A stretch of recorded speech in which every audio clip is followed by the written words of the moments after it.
हे दोस्तों, पैसों को लेकर हमारी कंट्री में बहुत प्रॉब्लम हो रही है।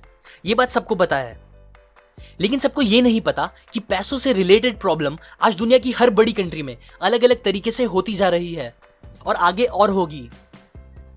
हम सबको पता है कि चीजों के दाम पिछले कई सालों से बस बढ़ते ही जा रहे हैं, लेकिन हम सबको ये नहीं पता कि ऐसा एक्चुअल में हो क्यों रहा है या इससे बचने के लिए हमें क्या करना चाहिए। क्योंकि महंगाई का बढ़ते रहना रुकने वाला भी नहीं है और आने वाले टाइम में इन्फ्लेशन इतना ज्यादा बढ़ने वाला है कि नॉर्मल लोग अपनी नॉर्मल सैलरी से ठीक ठाक खाना भी नहीं खरीद पाएंगे। हम सब जानते हैं कि अमीर अमीर होता जा रहा है और गरीब होता जा रहा है, लेकिन हम सबको ये नहीं पता है कि एग्जैक्टली हो कैसे रहा है। और पता है सबसे बुरी बात क्या है कि ये सारे क्वेश्चंस के आंसर हम अच्छे से जानने की कोशिश भी नहीं करते। और यही इग्नोरेंस एक मेन रीजन है जिसकी वजह से हम इस सिस्टम के स्लेव बन के रह गए हैं, जो चीजें सुधारने के लिए कुछ भी नहीं कर पा रहा। इसीलिए आज के और आने वाले वीडियोस में मैं आपको पैसों को लेकर, हमारे मॉनेटरी सिस्टम को लेकर और वर्ल्ड इकोनॉमी के कुछ ऐसे सीक्रेट्स और आंसर्स बताऊंगा जिनका पता होना हम सबके लिए हद से ज्यादा जरूरी है। क्योंकि ये सीक्रेट्स का ना पता होना आज हम सबकी जिंदगी पे बहुत ज्यादा नेगेटिव इंपैक्ट कर रहा है और आगे और बहुत ज्यादा करेगा। So let's begin with the hidden secrets of money. इंसान की ट्रू वेल्थ उसका टाइम और उसकी फ्रीडम होती है, जो आज उससे लिटरली चुराई जा रही है, बहुत इजीली और इनफैक्ट लीगली। अब अगर आप सोच रहे हो कि ऐसा कैसे पॉसिबल है, तो ये समझने के लिए पहले आपको पैसों की हिस्ट्री पता होना जरूरी है। ज्यादातर लोगों को पता ही होगा कि पहले जमाने में इंसान लेन देन करने के लिए बार्टर सिस्टम का यूज करता था, जहां एक सामान खरीदने के लिए हमें कोई दूसरा सामान देना पड़ता था। जैसे कि समझो मेरे पास अगर एक मुर्गी है और आपके पास चावल, तो मैं आपको अपनी मुर्गी दूंगा जिसके बदले आप मुझे चावल दोगे। यह सिस्टम ठीक था, पर इसमें बहुत कॉम्प्लिकेशंस और प्रॉब्लम हो जाती थी। फिर लोगों ने कुछ अलग सोचना स्टार्ट किया। उस टाइम भी सबको पता था कि सोना एक कीमती चीज होती है, इसीलिए फिर लोगों ने सोने और चांदी के पैसे बना के उनसे बिजनेस करना स्टार्ट कर दिया। अब क्योंकि बहुत बार ज्यादा सोना अपने पास रखना और उसे लेके घूमना एक फिक्र करने वाली बात हो जाती थी, उसके वजन और चोरी के डर से, इसीलिए कुछ सोनार और दूसरे लोगों ने इसमें एक बिजनेस अपॉर्चुनिटी देखकर एक सोल्यूशन निकाला। उन्होंने लोगों से कहा कि तुम अपना सोना हमारे पास रखा दो, हम उसे गार्ड करके एकदम सेफ रखेंगे अपने पास, और बस उसके बदले आप हमें एक छोटी सी फीस दे देना।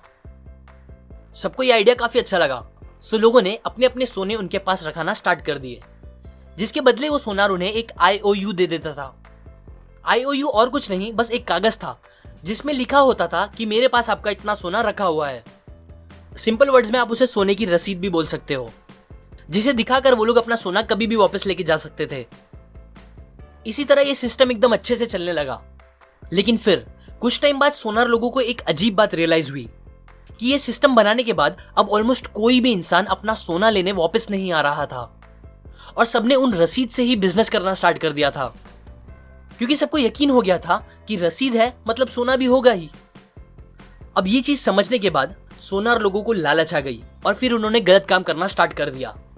क्योंकि अब उनके हाथ से बनी हुई रसीद ही पैसा बन गया था, इसीलिए वो लोगों ने नकली और ज्यादा रसीदें बनाना स्टार्ट कर दी।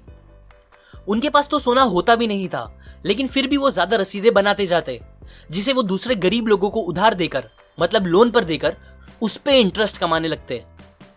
इसी तरह उन लोगों ने अपने मन के हिसाब से बहुत सारी रसीदें छापी और दूसरों की मेहनत, टाइम और फ्रीडम छीन कर उनसे खूब पैसे कमाए। ऐसे स्टार्ट हुई दुनिया की सबसे बड़ी चोरी। वो सोना संभाल के रखने की दुकान दुनिया की पहली बैंक थी और वो रसीद दुनिया की पहली करेंसी। आज हम सब ग्लोबली इतने बड़े फाइनेंशियल क्राइसिस में जी रहे हैं, उसका सबसे बड़ा रीजन ये है कि हमें करेंसी और मनी के बीच का डिफरेंस नहीं पता। बहुत से लोगों को लगता है कि करेंसी और मनी दोनों एक ही चीज है, लेकिन ऐसा है नहीं। करेंसी एक मीडियम ऑफ एक्सचेंज है जिसे आप कहीं भी लेके घूम सकते हो, जो जल्दी खराब नहीं होता, जिसके छुट्टे कराए जा सकते हैं और जो फंजिबल होता है। मतलब आपके जेब में जो 100 रुपए है वो मेरे जेब के 100 रुपए से एकदम सेम है और उनसे हम सेम चीजें खरीद सकते हैं। ये होती है करेंसी। मनी में भी ये सारी प्रॉपर्टी होती है, जैसे कि वो भी पोर्टेबल, ड्यूरेबल, डिविजिबल और फंजिबल होते हैं। लेकिन जो मेन डिफरेंस मनी को करेंसी से अलग करता है वो ये है कि मनी एक्चुअल में कुछ वैल्यू स्टोर रखता है अपने अंदर, जो सालों साल तक उसमें होती है, जिससे उसकी परचेसिंग पावर भी बनी रहती है। एग्जाम्पल, सालों पहले जो फिएट करेंसीज दुनिया में चलती थी, आज उसकी कुछ वैल्यू नहीं होगी। लेकिन सोना और चांदी जो एक फॉर्म ऑफ मनी है, उसकी वैल्यू आज भी है, 100 साल पहले भी थी और 1000 साल पहले भी थी। जबकि फिएट करेंसीज बस कागज के टुकड़े होते हैं जिन्हें गवर्नमेंट्स और बैंक्स मिलके जितना चाहे उतना छापती रहती है, जिसकी वजह से उनकी वैल्यू आज तो है पर कुछ टाइम बाद नहीं होगी, जैसा कि हजारों सालों से चलता आ रहा है। लेकिन सोना और चांदी, ये दो चीज ने 5000 साल से अपनी वैल्यू बनाई रखी है और ये दोनों ही एक्चुअल मनी है, बिकॉज कोई भी इन्हें जितना चाहे उतना छाप नहीं सकता मशीन से। क्योंकि गवर्नमेंट्स और बैंक्स मिलके जितने चाहे उतने करेंसीज छाप सकती है, इसीलिए ज्यादातर होता भी यही है कि लालच और अलग अलग रीजंस की वजह से गवर्नमेंट बहुत सारी करेंसीज छपवा के मार्केट में लगातार लाती ही रहती है, जिसे उस करेंसीज की क्वांटिटी बहुत ज्यादा बढ़ने लगती है। अभी अगर आपको लग रहा है कि क्या फर्क पड़ता है, ज्यादा करेंसी होना मतलब अच्छा ही है, ज्यादा नोट मतलब ज्यादा पैसे, तो आप गलत सोच रहे हो।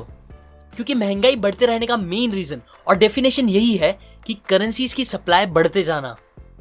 जितनी ज्यादा करेंसीज बढ़ेगी कंट्री में, उतना ज्यादा चीजें महंगी होती जाएगी। एग्जाम्पल, समझो एक पुल है, लेकिन ये नॉर्मल पानी का पुल नहीं है बल्कि करेंसीज का पुल है, और उसमें एक बड़ा सा स्पॉन्ज रखा हुआ है जो कि है चीजों के दाम। सो होता यह है कि जैसे जैसे करेंसीज बढ़ने लगती है, चीजों के दाम भी उसे सोख के खुद भी बढ़ते जाते हैं। फिएट करेंसीज का ये गेम बैंक्स के कॉन्फिडेंस और हमारे लैक ऑफ नॉलेज की वजह से चल रहा है। क्योंकि बैंक्स आपसे ये छुपाती नहीं है, बल्कि वो तो एकदम खुल्लम खुल्ला बताती है कि ये करेंसीज फिएट है, मतलब उनके पीछे कोई सोना नहीं रखा हुआ है। पर फिर भी हम इस बात को समझ नहीं पाते और उन रसीद को अपनी जान से ज्यादा वैल्यू देने लगते हैं, जबकि उसकी खुद की वैल्यू धीरे धीरे खत्म होती जा रही है और होती ही रहेगी इन्फ्लेशन की वजह से। सो टू कंक्लूड, अब हमें क्या करना चाहिए? सबसे पहला काम, आप खुद इस टॉपिक को एकदम अच्छे से समझो और फिर जितना हो सके उतना इस नॉलेज को लोगों के साथ शेयर करके उन्हें भी एजुकेट करो। क्योंकि कहा जाता है कि ये सीक्रेट्स जो मैंने आज आपको बताए और आगे आने वाली वीडियोस में बताऊंगा, ये सब बातें 10 लाख में से बस एक जन को अच्छे से पता चल पाती थी। इसीलिए ही हम इस सिस्टम के अभी भी स्लेव बने हुए हैं और कुछ भी नहीं कर पा रहे। लेकिन क्योंकि अब इंटरनेट और सोशल मीडिया का जमाना है, हम इन बातों को इजीली फैला के अपने खुद के, अपनी फैमिली और कंट्री के फ्यूचर को बेटर बना सकते हैं। सो इसीलिए जितना हो सके इस वीडियो को शेयर करो, क्योंकि जब तक सबको इस टॉपिक के बारे में अच्छे से पता ही नहीं चलेगा, तब तक हम इससे बचने के लिए कुछ कर भी नहीं पाएंगे। दूसरा, जॉब से ज्यादा बिजनेस करने का सोचो, अमीर बनो, अपने लिए नहीं तो दूसरों के लिए और कंट्री के लिए। क्योंकि बिजनेस करने से ही आपको इस सिस्टम से लड़ने के काफी लूप होल्स मिलेंगे, ना कि जॉब करने से। तीसरा, थोड़ा इन्वेस्टमेंट गोल्ड और सिल्वर में रखो, क्योंकि वो ही रियल मनी है जो अपनी परचेसिंग पावर लंबे टाइम तक बनाए रख सकती है और जिसे गवर्नमेंट जब चाहे जितना चाहे प्रिंट या रातों रात बंद नहीं कर सकती। ये बातें मैंने आपको माइकल मलोनी की book guide to invest in gold and silver book से और उनके बनाए वीडियो से इंस्पायर होकर बताई है। अगर आप डिटेल में सारी बातें सीखना चाहते हो तो आप डिस्क्रिप्शन में जाके वो खरीद सकते हो, या अगर आप ऐसे ही मेरे थ्रू ये बातें सीखना चाहते हो तो आप मेरे चैनल के होम पे जाके उधर बने बेल पे क्लिक कर दें। इसे जब भी मैं नेक्स्ट वीडियो अपलोड करूंगा आपको उसका नोटिफिकेशन आ जाएगा। अभी के लिए लाइक करें, अपने व्यूज कमेंट करें इस टॉपिक को लेकर, शेयर करें इस वीडियो को अपने फ्रेंड्स एंड फैमिली के साथ, सब्सक्राइब करें। मैं और ऐसी काम की बातें आपके साथ शेयर करता रहूंगा, यूजुअली हर week. And finally, thanks for watching.